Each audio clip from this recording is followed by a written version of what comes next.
रक्षा उत्पादन में make in India ने बदली तस्वीर। 10 साल में 21 गुना बढ़ा निर्यात, अब ये है लक्ष्य। भारत को मैन्युफैक्चरिंग की बड़ी शक्ति बनाने के लिए शुरू की गई योजना मेक इन इंडिया ने जिस क्षेत्र में सबसे अधिक छाप छोड़ी है वो है रक्षा। यहाँ इस योजना की सफलता की गाथा का प्रमाण यह है कि 2023 और 24 में रक्षा निर्यात 21,083 करोड़ तक पहुंच गए, जो 10 साल पहले मुश्किल से 500-600 करोड़ रुपए था।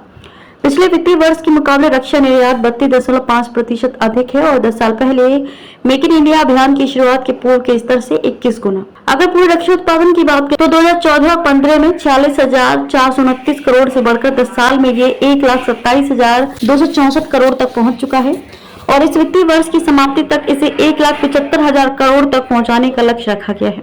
रक्षा क्षेत्र में मोदी सरकार का जोर आत्मनिर्भरता पर। रक्षा क्षेत्र में मोदी सरकार का जोर आत्मनिर्भरता पर है और इस अभियान को मेक इन इंडिया योजना ने ऊंची उड़ान वाले पंख दिए हैं। इसी वजह से भारत 2028 और 29 तक वार्षिक रक्षा उत्पादन को 3 गुना और रक्षा निर्यात को 2 गुनी के स्तर पर पहुंचाना चाहता है। मेक इन इंडिया अभियान के 10 वर्ष पूरे होने पर रक्षा मंत्री राजनाथ सिंह ने एक्स पर पोस्ट किया कि रक्षा उत्पादन के मामले में प्रधानमंत्री नरेंद्र मोदी के नेतृत्व में मेक इन इंडिया अभियान ने देश की तस्वीर बदल दी है। एक समय था जब लगभग 65 से 70% रक्षा सामग्री आयात की जाती थी, लेकिन अब केवल 35% सामान ही आयात हो रहा है।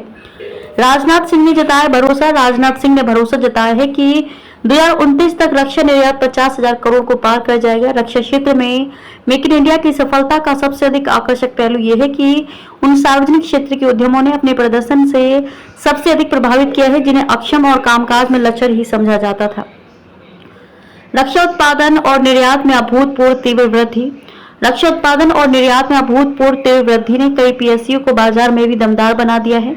उत्पादन में बढ़ोतरी में निजी क्षेत्र का योगदान स्वाभाविक रूप से अधिक रहा है, लेकिन सरकारी उपक्रमों ने भी इसमें 40% से अधिक हिस्सेदारी हासिल की है।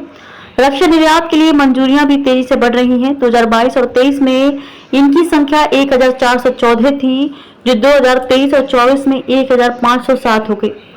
रक्षा के मामले में संपूर्ण आत्मनिर्भरता के लिए मेक इन इंडिया अभियान के सहारे एक नया रक्षा औद्योगिक परिदृश्य रचा गया है, जिसमें L&T, गोदरेज, अडानी जैसे बड़े कॉर्पोरेट समूहों के साथ सरकारी कंपनियां भी हैं और शोध अनुसंधान का पूरा नेटवर्क भी है।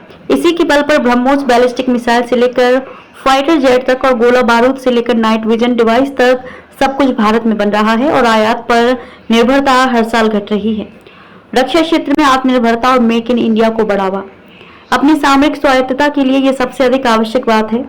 रक्षा क्षेत्र में आत्मनिर्भरता और मेक इन इंडिया को बढ़ावा देने के लिए 2 बड़े नीतिगत फैसले हैं। स्वदेशीकरण के लिए उपकरणों और सामग्री की सूची तैयार करना और रक्षा खरीद के लिए 75% धनराशि घरेलू कंपनियों से खरीद के लिए निश्चित करना।